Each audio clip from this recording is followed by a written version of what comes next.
What is up, good people? Happy Monday. It is Chris and Greg and Chris back at it again. And today on R&B, we're talking about Holy Week.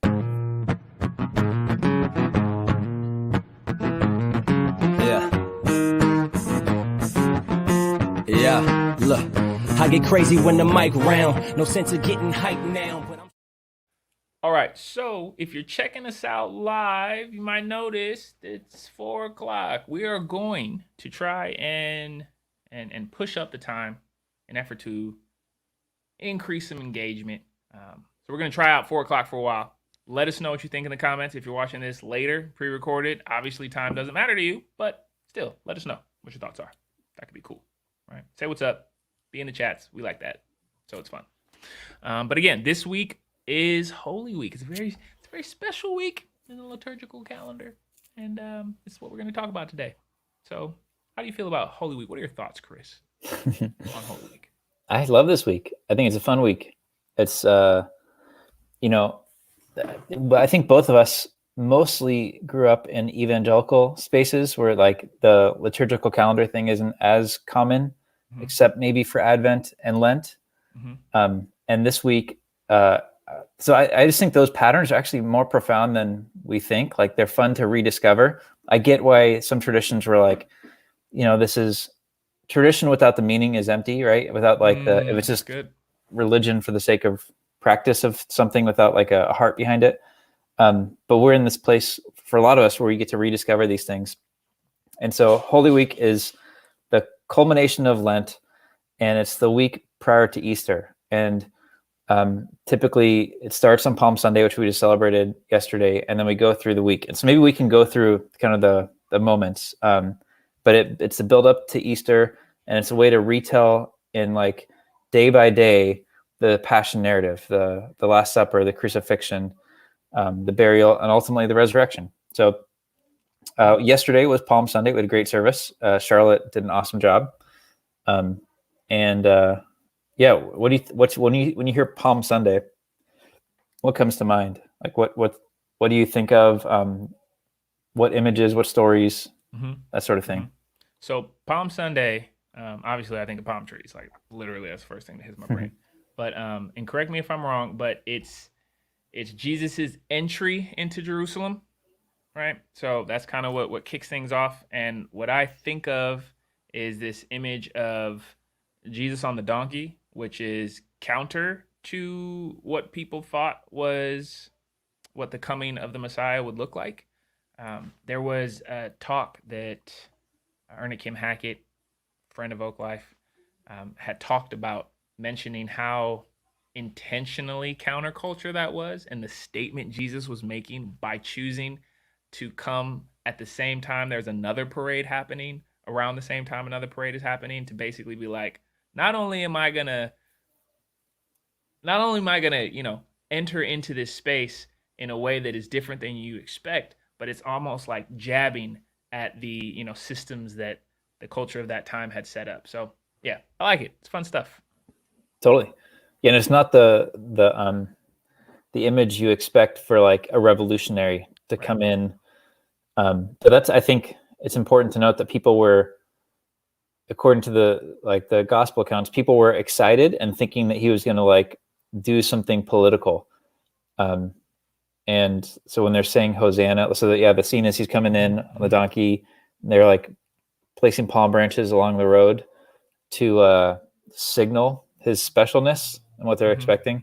I love that Sunday actually, because it's like there's so many juxtapositions of images. Like you said, this like humble, like a donkey's a humble creature. It's kind of a peasant's transport. It's not like a royal entourage. And even the idea of these people who are excited, they're like projecting their expectation onto what Jesus is going to be. And then like, that some of them later on in the week are in the crowds calling for his crucifixion, canceling him. Like, Wow. So Palm Sunday's fun. Yeah. And I think it sets the table well because there's so much about to happen. It's like, all right, here comes this person and everyone's in Jerusalem. It's pretty crazy. So that's one that we usually note on Sundays, but then we got all these. So then it goes the rest of the week. I think people will read through some of the stories. I think in like the Synoptic Gospels, Jesus is like teaching in the courts. So he's just kind of around. There's a lot of people there. But then the passion narrative, like the story of his crucifixion and the moments building up to that start on Thursday. So Maundy Thursday. Have you heard of that one? Never. And when I first heard it, I thought it was just a weird pronunciation of Monday. I was like, so what's the Monday, Thursday? Uh-huh. Yeah. Yeah, so Thursday before Easter commemorates the Last Supper, often observed with foot washing, stripping of the altar, and overnight prayer vigil to keep watch with Jesus in the garden. Wow. Yeah. Yeah, so you ever had somebody wash your feet? Not since I was a babe. Not since I was a wee lad. Oh, actually, one time we did a double date and got foot massages. Oh, that's and right. They kind of wash your feet. And it was kind of awkward. It is awkward. I don't like people touching me, period. But that's another conversation for another time. Well, why is it weird? Why is it so weird? Well, for me, I think just I have body image issues, and with that comes this, self-consciousness around body in general. So people being in my space is just weird. Plus I'm ticklish. Plus society just has this weird thing about feet anyway, which may or may not be the same source of why people think foot washing was important back then. I'm sure it was different because it's a motorcycle going by. Sorry. Oh man, that was pretty loud in the earbuds. But yeah. So anyway, I think that back then it was more, hey, this is the dirtiest part of your body, so we're gonna say that all of you is welcome. Versus now, it's like there's just weird things associated with it. But anyway, that's my take on it. What's your thoughts? Yeah, I think your feet traditionally are seen as somewhat dirty, like they touch the ground, and especially in those times, if people were wearing more things like sandals, like the ground itself would be, there's no asphalt or pavement, so. Like I've heard and seen images of like American cities before asphalt and cars, like they're just where people dump their sewage. Like there wasn't necessarily waste treatment and stuff. So on the streets, you just throw your stuff out. And whatever donkeys or animals, horses, pigs or whatever are walking down are also just going number 2 everywhere. So your feet are gross. But it would have been a very symbolic gesture to wash people's feet as they come into your home as like a sign of deep hospitality, and posturing yourself under somebody as a way to serve them. Yes. So Jesus washes his disciples' feet and says, like, "Hey, unless you let me wash your feet, you can't be with me. Like I'm here to serve you, and your ability to embrace what I have to offer is very humbling. And it is awkward to let people into your space like that still today. I've been a part of one Maundy Thursday service. I think it'd be fun to do one year. It'd be interesting at the very least.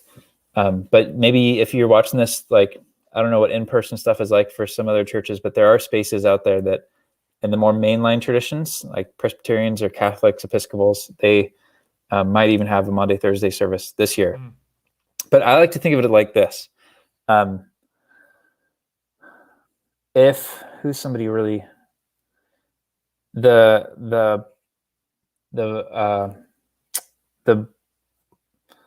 controversy of Jesus washing his disciples' feet is like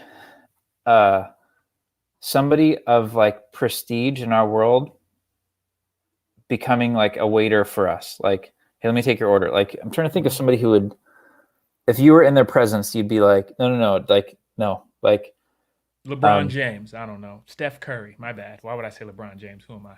Yeah, seriously. How do you don't mention his name? No, I actually like LeBron James a lot. As a basketball player against the Warriors, it's a different story. But as a human, I think he's probably a decent human. But okay, that's Steph Curry. Like, I show up at Steph Curry's house, and maybe it's not. I don't know what a good example is. I mean, trying to compare someone to Jesus equally, you're not going to find a good example. So, but like how like stunning it would be if you saw like Steph Curry as a busboy at a restaurant with a bunch of like techies, like, oh, you guys don't get who that person is. Like he's doing this thing, he's serving you. It's like, anyway, so that's what Monday, Thursday is. Got it. And Good Friday Mm-hmm. is like the two that most commonly evangelicals celebrate: Good Friday and Easter Sunday. Mm-hmm. So Good Friday, we commemorate, acknowledge, remember the crucifixion, which is a historical reality that is profound to think about, that, and to think about the fact that God entered into that. Like, I think one of the things that's most unique about Christianity, there's a lot of overlap with other faiths, but one of the most unique things is the God who suffers. Yeah. The God who would be crucified. It's a profound statement of God's entering into humanity's suffering and brokenness. And then one we don't talk about, or you ever done anything with Holy Saturday? So the big three: Palm Sunday, Good Friday, Easter Sunday. Definitely familiar. The Maundy Thursday and the Holy Saturday are new to me. They're new, and me understanding. It says the Saturday before Easter observes the day Jesus was in the tomb. This is a day of somber reflection, reflecting on what we'd miss in a world without Jesus. There was a movie. There was a movie that was like A Day Without a Mexican or Day Without Mexicans or something like that. And I think it was a documentary type movie, and it was just basically talking about the immense impact we have from one particular culture that may be overlooked or whatever the case is. I don't know why I thought of that when I read this, but man, to sit and reflect on what a world would be like without Jesus is like, I don't even know if we could fathom that, like fully understand how dark that could be. But yeah, it's a heavy day. Jeez. Yeah, but it's also like, it's one we skip over because we want to talk about how God died for us and how God rose, or Christ died for us. Christ rose again. And but in order to get to Easter, going through Holy Saturday, like some traditions in the narrative they tell, like with the Apostles' Creed, is that like Jesus descended to hell in that time, like meaning the lowest of the lowest, the bottoms of the bottoms, like metaphorically, literally, however you want to take that, and redeemed even that, like redeemed like all of creation. And but the idea of the absence of God, like you're saying, that movie, that if you were just imagine the world with no God for a little while, like you're supposed to reflect on that and take comfort in that as a normalized spiritual experience. Like part of the reason we build all these things into our yearly calendar is to like find ourselves in these patterns, like these rhythms throughout the year. Like, oh, Holy Saturday is a pretty normal experience. Like, God, where the F are you? Like, what happened? I thought this and now you're not there. Wow. And I think it's a normal thing to experience. So I have a quick quote. This is from an Irish student named Peter Rollins. Holy Saturday is the name that is given to the 24-hour period nestled between Good Friday and Easter Sunday, between crucifixion and resurrection. It's a day that speaks of the absence of God and is much a part of the Christian experience as the day before and the day after. It is a moment when we experience the depths of Christ's cry on the cross, the moment when we feel abandoned by God and utterly alone in this world. This day is never far from us, as far from us as we would wish, for there are times when we are all unsettled by the feeling that we have been abandoned and that everything we believe may be nothing more than empty words and hopeless dreams. This is the horror of the cross, not the blood and suffering of an innocent, but the removal of God. Holy Saturday ridicules the idea that the feeling of God's absence is reserved for those who are irreligious. For in reality, it is not only the irreligious individual who can really know this absence. So who among us does not find ourselves dwelling from time to time, or perhaps at all times, in the space of Holy Saturday? Yet this is rarely spoken of, and the experience is often seen as one to avoid rather than to be embraced, which Holy Saturday invites us to embrace. So, it's deep. Holy Saturday. And I think churches like are usually churches that practice more liturgical calendar, like I think they're usually closed that day. Like even on Good Friday or Maundy, Thursday, like maybe the baptismal is covered or the cross is covered, like the symbols go away. Hmm. And it's just supposed to be like this time of, all that. Wow. And then we got the Super Bowl of the church calendar. Dun-dun-dun, dun-dun-dun, dun-dun-dun, dun-dun-dun. Wow. Anyway, uh, hallelujah, Christ is risen. The day we celebrate the resurrection of Jesus. Sing hallelujahs and celebrate with great joy. Mm-hmm. Yeah. It's What good, are man. your vibes on Easter? Easter. Easter to me is the symbol of what Sunday should look like in general. And what I mean by that is for a lot of American Christians, right? Sunday is the day that we worship the Lord, and that's the only day, right? As far as like habitual practices go. And this is not a knock on anybody, but just observationally, um, the spaces throughout the week. Like if we look at Holy Week as what maybe every week should look like, right? There's a time of reflection. There's a time where we mourn losses. There's a time where we serve throughout our week. There's a time where we have excitement for what's to come, and then there's that ending cap on the week where we come together and we celebrate. But we're still doing life outside of that, right? Um, Not to say that again, this is not like a critique on anything, but just observationally, I think that idea of celebrating, hey, this is what we have based on our life, based on our week, based on our community, based on our relationships. In this moment, let's just take some time to celebrate and find joy, amidst all of that is, right? Mm-hmm. So yeah, I think Easter Sunday is good. As far as critiques go, working in ministry, what Sundays look like in regards to Super Bowl esque vibes and the amount of effort that goes into that Sunday. I mean, I get it, but yeah, mixed emotions, I suppose. What about you? Yeah. Behind the curtain of church work, there's that like added pressure. I don't think Mm-hmm. we have that as much. Like I think we've been pretty intentional about trying to not have that pressure of performance or scarcity. Like I got to Mm-hmm. do this to, um, but I get it. I get why this would be a Sunday to go Mm-hmm. hard. Mm-hmm. Um, yeah, I just appreciate that. Like all these patterns are way before us. Like especially as Americans, we have all these new ideas. Like, oh, we should do it this way or that way, and like often we're just repeating what other people have been doing for a long time. And I take comfort in that. Like that these things, these conversations, these rhythms of communal life have been going on that we get to join into. And I think they're more about that pattern than about the like historical preciseness of the dates. Like there's always this discussion around when was Jesus really born. People are like based on the stars and stuff, maybe in the Yeah, fall, yeah, yeah, probably not Christmas Day. yeah. But we lined it up with our kind of the calendar year because of the days being shorter and Mm-hmm. spring and all Mm-hmm. these things. So like I love this time of year. This is actually one of my favorite times of year, because there is this like coming out of winter vibe that is Mm-hmm. like primal in us, that like all creatures are kind of tapping into. The days are longer. Mm-hmm.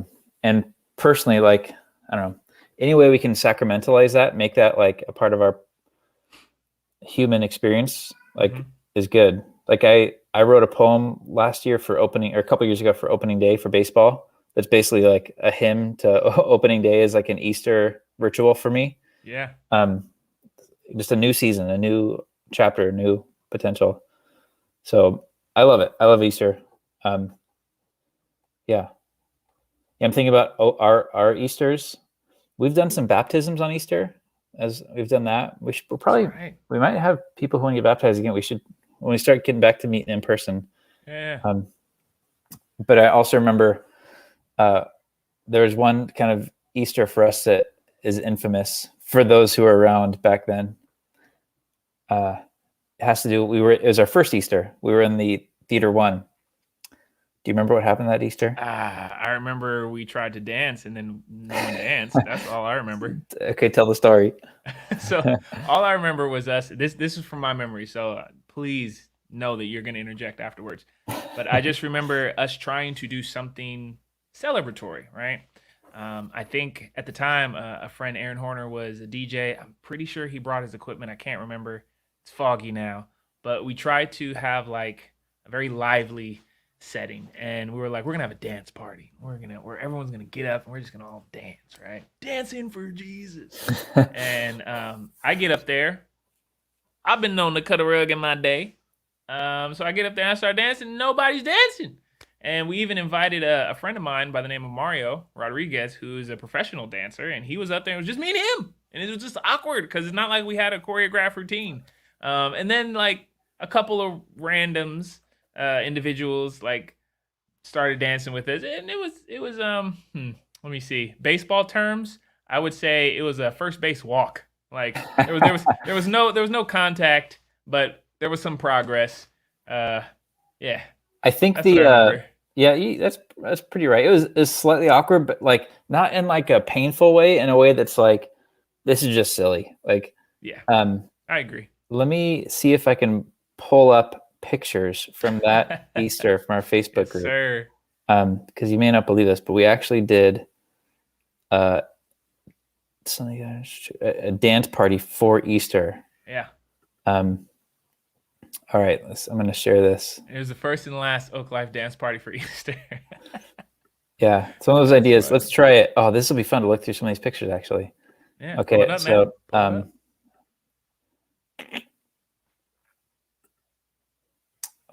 Where is it? Let's see. And then you got 4 people watching, man. They're waiting for you. Oh, here we go. Bam. Easter 20. What is this? 2015. Our first Easter. Here, I'm so gonna you can make see. it the full screen. Bam. Okay. Look at Matt. Look how good he looks. Still hanging with us. Aaron, everybody. So this is when the church, this is our first year. A lot less people connected to it. Here's Greg doing his thing. There's little Mario in the back. But it was fun, man. Like, oh yeah, I it was don't good know. times. Silly, but fun. And yeah, people were up like clapping and dancing, and oh man, Not that guy. Not that guy in the salmon shirt. He was not feeling it. I remember him. I was Oh snap, man! he- Look at that! Look at those faces. What? yeah, in the salmon shirt. That guy worked for the A's. Oh nice. That's Yo, I was yeah, a few nice. lBs lighter back then, man. I gotta start dancing You telling again. me too. All right, so that's our Easter, and it was a party this year. There won't be any dancing, but there will be plants. So since we haven't seen each other, kind of a low risk kind of experiment of seeing each other again is to come through the lake, 12 to 2 on Easter Sunday at Stanton and Bellevue. Yep, that's the spot. Where we used to do like some things out there. So if it's a place you've been to at the lake with Oak Life, it's the same place. Staten, not Staten. Stanton. I'm sorry, Staten. Staten. Staten. But it'll be at that same spot, and all the info is on our website and Instagram and all that stuff. But come through, get a little plant. Hannah's done an awesome job of helping put that together, and it'll be nice. It'll be a nice way to celebrate some new life as we kind of slowly creep out of shelter in place. I see what you did there. New life, because we're going to be entering into a new life of existence as we reflect on Jesus's resurrected life, symbolized by the plant new life. That was good there, Chris. It's good. That's yeah. Thanks, Greg. I appreciate that. We got anything else? Today is just kind of if you're just jumping on, we kind of talked about just walk through Holy Week. So maybe this week could be a great week to take some extra time to read the Passion narrative and the Gospels, to just sit with it, imagine it, reflect on it, and have some of those experiences. Think about Good Friday, think about Holy Saturday, think about Jesus washing your feet, what that means. Like, yeah, all of it. Yeah, that's what's up. Man, I barely wash my own feet. That's crazy. But anyway, that's all we got, Oak Life. Again, let us know what you think. What do you want to talk about? Upcoming, we have some ideas for upcoming R&B episodes. And again, we're going to test out this 4 o'clock time frame. But the whole point of this is to engage with you all. So Continue to live, love, fight, and follow as Jesus did and does. And with that being said, peace. Talk to him. That's it. Talk to him. I ain't got a hope. I ain't got it.